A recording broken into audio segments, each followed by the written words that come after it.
Hey guys, it's Josh and Mia. Welcome back to our channel. Don't forget to like, comment, and subscribe, and press the bell button to be notified when we post new content. Today's video is going to be about my personal hair journey, where I've come from through perms, transitioning, and being natural now for 2 years.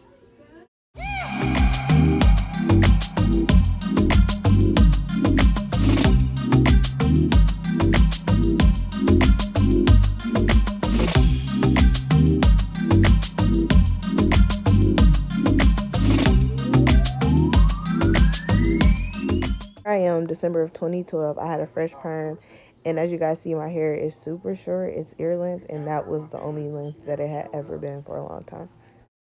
This was May of 2014. This was the day I decided I was going to get my last perm because my hair was growing fine without one. January of 2015, I stopped with the infamous creamy crack, but I picked up flat irons and that did further more damage to my hair. So I had a lot of growth from January 2015 to November 2015. So I tried to convince myself that, hey, maybe flat irons aren't that bad because still here I am having some type of hair growth. Later in November, I started experiencing postpartum hair loss, and it was downhill from there.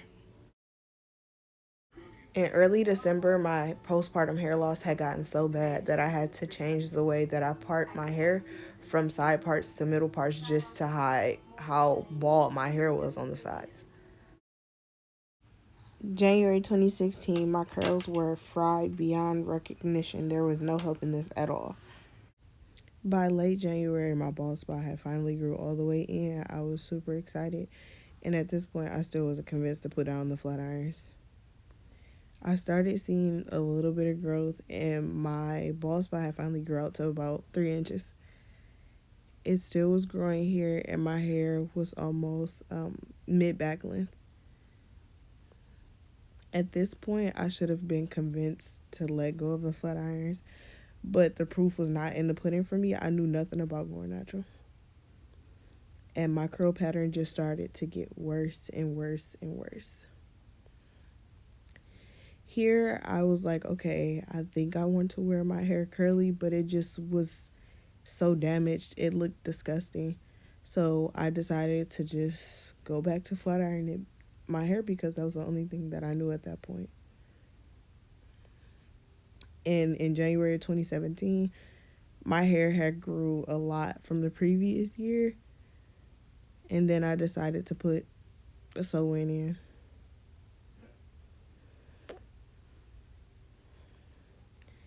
Then after I took out my sew-in, I tried to Bantu knot my hair, and it was completely disgusting. It did not come out correctly, and at this point, a filter saves everything. And at this point, I just didn't know how to wear my hair any other way, and I just thought it was so cute for it to be straight, and my hair was still continuously growing. It was almost in the middle of my back, I believe. Then I was like, okay, this is it. I think I'm done. I started working at the YMCA in June of 2017, and going swimming every other day was completely damaging my hair. So this was the big chop moment for me. I cut off all of my hair, and in this picture I have like 50 hairpins in my hair because my hair was so short it wouldn't go into a ponytail. My hair was so short for the longest that the back of my hair would not go into a ponytail, but finally in November I started to see some growth, not much but a little. Then in December I could see my puff growing a little bit more. Like, it wasn't huge, but it was bigger than what it was. In this picture, I started wearing braid outs, but I knew nothing about my curl pattern, my hair texture, or anything, so they look super dry.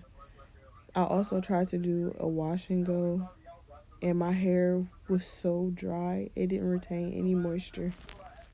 So finally, by the time the summer hit, I knew how to take care of my hair a little bit better and how to get my hair to retain moisture and how to make my braid outs pop.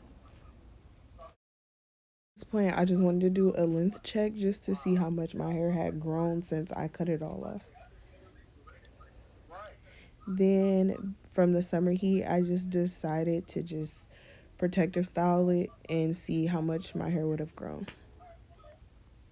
At this point, as y'all can see, my puff is huge. I mean, not huge, but you know, it's kind of big. And my ponytails has started to flourish. Like at this point, I was so happy because I started seeing some growth in my natural hair process. And now my braid outs are so bomb at this point. Like my hair is growing, it's super long, it's super full. My puff was huge. Like everywhere I went, I got compliments on it. At this point, my puff was more than huge. It was ginormous. This was the point in my process where I could actually say I was taking care of my hair. I was deep conditioning, drinking water, taking vitamins, and my hair grew to the max. And then I decided to do a length check, the first length check that I did in about over a year. Here we are, just some more growth about how big my puff is. And as you guys can see, my hair looks really shrunken, but shrinkage means healthy hair. Now, do you guys remember how small my puff was? Look how huge my bun is. And here we are in 2020. My puff is more of a ponytail instead of a puff. But hey, thank you guys for watching. Don't forget to like, comment, and subscribe, and press the bell button to be notified on when we post more videos.